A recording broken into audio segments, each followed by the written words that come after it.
Hi friends, welcome to RamAnis Atrocities. இன்றைக்கி இந்த வீடியோவில் என்ன பார்க்க போகிறோம் அப்படின்னு சொல்லிட்டு உங்களுக்கு டைட்டிலில் பார்க்கவே தெரிஞ்சிருக்கும். ஆமாங்க, கரெக்டு தான். ரொம்பவே சிம்பிளான முறையில் சூப்பராக அட்டகாசமாக ஒரு காளான் பிரியாணி தான் இன்றைக்கி இந்த வீடியோவில் பார்க்க போகிறோம். நம்ம வீடியோவை பார்த்துட்டு போயிட்டு நீங்கள் பிரியாணியை செய்யுங்க. சும்மா உதிரியாக குலையாமல் அடிப்பிடிக்காமல் அட்டகாசமாக ஒரு காளான் பிரியாணியை செஞ்சு அசத்துங்க.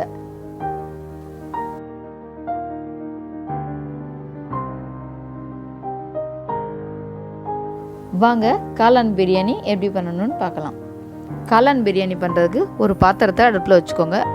100 ml எண்ணெய் சேர்த்துக்கோங்க. நீங்கள் எண்ணெய் இல்லை நெய் வேணாலும் சேர்த்துக்கலாம். நான் முழுக்க எண்ணெய் மட்டும்தான் சேர்த்துருக்கேன். பட்டை கிராம்பு எல்லாமே போட்டு தாளிச்சுக்குவோம். அது லைட்டாக பொரியிறதுக்குள்ளே ஒரு 5 வெங்காயம், பெரிய வெங்காயம் நான் கட் பண்ணி வச்சுருக்கேன். அதையும் சேர்த்து நல்லா வதக்கி விட்டுக்கலாம்.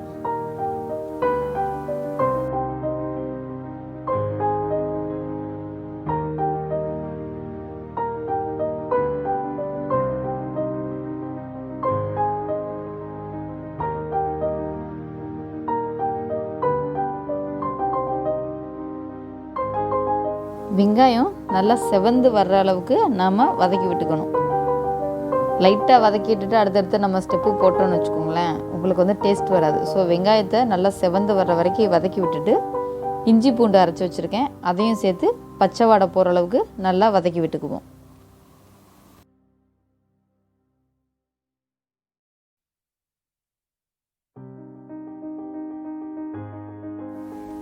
இஞ்சி பூண்டு போட்டு நல்லா வதக்கி விட்டுட்டோம். இப்போ அதோட பச்சை வாசனை போயிடுச்சு. இப்போ தக்காளி, ஒரு பழுத்த தக்காளி, ஒரு 4 தக்காளி நான் கட் பண்ணி வச்சுக்கிறேன், அதையும் சேர்த்து நல்லா வதக்கி விட்டுருவோம்.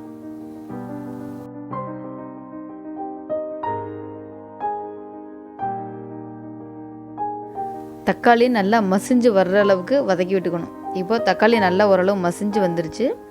இப்போது புதினா கொத்தமல்லி ரெண்டும் சேர்ந்து ஒரு கைப்பிடி அளவுக்கு நான் உள்ளே சேர்த்துருக்கேன். சேர்த்து அதையும் நல்லா வதக்கி விட்டுக்கிட்டேன். காளான் நான் ஒரு 400 கிராம் காளான் எடுத்துருக்கேன். அதை நல்லா க்ளீன் பண்ணிவிட்டு கட் பண்ணி வச்சுருக்கேன். இப்போ அதையும் சேர்த்து நல்லா வதக்கி விட்டுக்குவோம். காளானை சேர்த்து வதக்கிக்கிட்டு இருக்கும்போதே இந்த பிரியாணிக்கு தேவையான காரம் நம்ம சேர்த்துக்குவோம். நான் 3.5 ஸ்பூன் தனி மிளகாத்தூள் சேர்த்துருக்கேன். இந்த பிரியாணிக்கு தேவையான அளவு உப்பு சேர்த்துருக்கேன். எல்லாத்தையும் சேர்த்துட்டு நல்லா வதக்கி விட்டுக்குவோம்.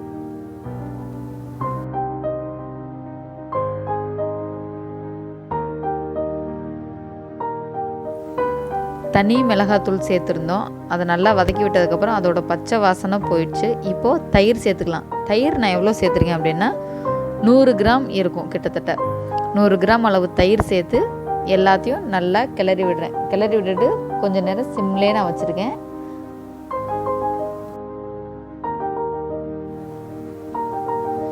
தயிர் எல்லாம் சேர்த்து நல்லா வதக்கி விட்டதுக்கப்புறம் ஒரு 5 நிமிஷத்துக்கு அப்படியே விட்டுருங்க. அதுக்கப்புறம் நம்ம தண்ணி சேர்த்துக்கலாம்.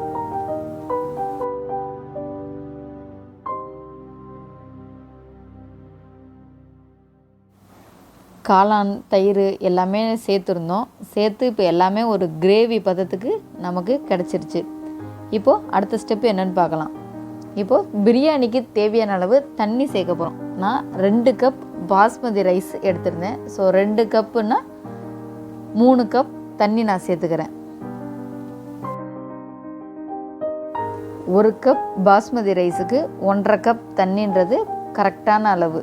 ஸோ இப்போ நான் 2 கப் பாஸ்மதி ரைஸுக்கு 3 கப் தண்ணி சேர்த்துக்கிட்டேன். அதுவே போதுமானது. இப்போ தண்ணி நல்லா கொதிச்சு வரட்டும்.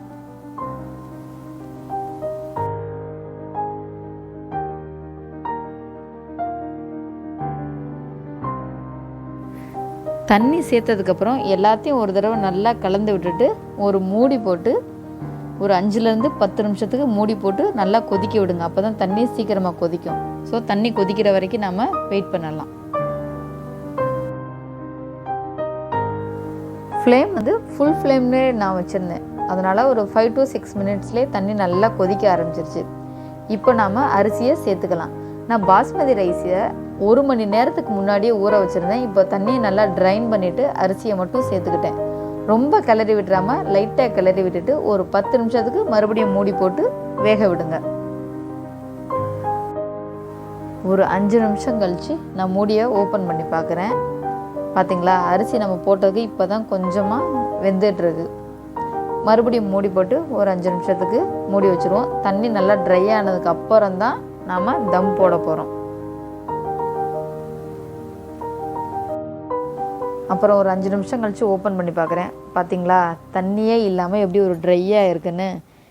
இப்போது நான் புதினாவை கொஞ்சம் மேலாப்பில் தூவிட்டு தம் போட போகிறேன். அடுப்பை வந்து எவ்வளோ தூரம் சிம்மில் வைக்க முடியுமோ அவ்வளோ தூரம் சிம்மில் வச்சுருங்க. தம் போடும்போது மேலே ஒரு பாத்திரத்தில் தண்ணி நான் ஃபில் பண்ணி வச்சுருந்தேன் வெயிட்டுக்காக.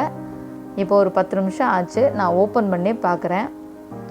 பார்த்திங்களா, எவ்வளோ தூரம் சூப்பராக வெந்திருக்குன்னு. இந்த ஸ்டேஜில் நீங்கள் அடுப்பை ஆஃப் பண்ணிவிடுங்க. ஆஃப் பண்ணிவிட்டு பாத்திரத்தை இறக்கி வச்சுருங்க.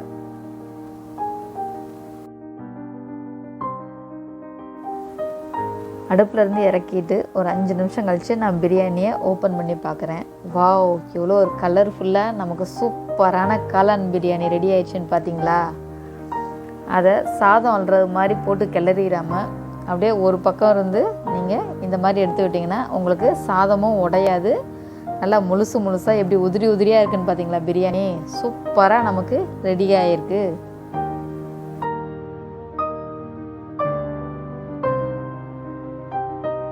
ரொம்பவே சிம்பிளான மெத்தடில் சூப்பராக ஒரு அட்டகாசமான சுவையில் காளான் பிரியாணி செம்மையாக ரெடி ஆயிடுச்சு. உங்களுக்கும் பிரியாணி சாப்பிடுன்னு ரொம்ப ஆசையாக இருக்கா? உடனே இந்த வீடியோவை பார்த்துட்டு நீங்களும் ட்ரை பண்ணி பாருங்கள். சும்மா சூப்பராக நீங்களும் பிரியாணி செய்யலாம். இந்த பிரியாணியை பார்த்துட்டு போயிட்டு நீங்களும் பிரியாணி செஞ்சு பாருங்கள். அந்த பிரியாணி எப்படி வந்துச்சுன்னு சொல்லிட்டு எனக்கு மறக்காமல் இன்பாக்ஸில் கமெண்ட் பண்ணுங்கள். நீங்கள் பார்த்ததோடு இல்லாமல் உங்கள் ஃப்ரெண்ட்ஸ் எல்லாருக்கிட்டையுமே இந்த வீடியோவை ஷேர் பண்ணி விடுங்க. இன்னும் ஒரு சூப்பரான ரெசிபியோட உங்களை அடுத்த வீடியோவில் வந்து பார்க்குறேன். பாய். இந்த வீடியோ உங்களுக்கு பிடிச்சிருந்துச்சுன்னா லைக் பண்ணுங்கள். உங்கள் ஃப்ரெண்ட்ஸ் எல்லாருக்கிட்டையுமே ஷேர் பண்ணுங்கள். மறக்காமல் எப்படி இருந்துச்சுன்னு சொல்லிட்டு கமெண்ட் பண்ணுங்கள். நம்ம சேனலை இது வரைக்கும் சப்ஸ்கிரைப் பண்ணாதவங்க ரமணிஸ் அட்ராசிட்டிஸ்க்கு சப்ஸ்கிரைப் பண்ணிக்கோங்க. கூடவே வர பெல் பட்டனை கிளிக் பண்ணிக்கோங்க. தேங்க்ஸ் ஃபார் வாட்சிங்.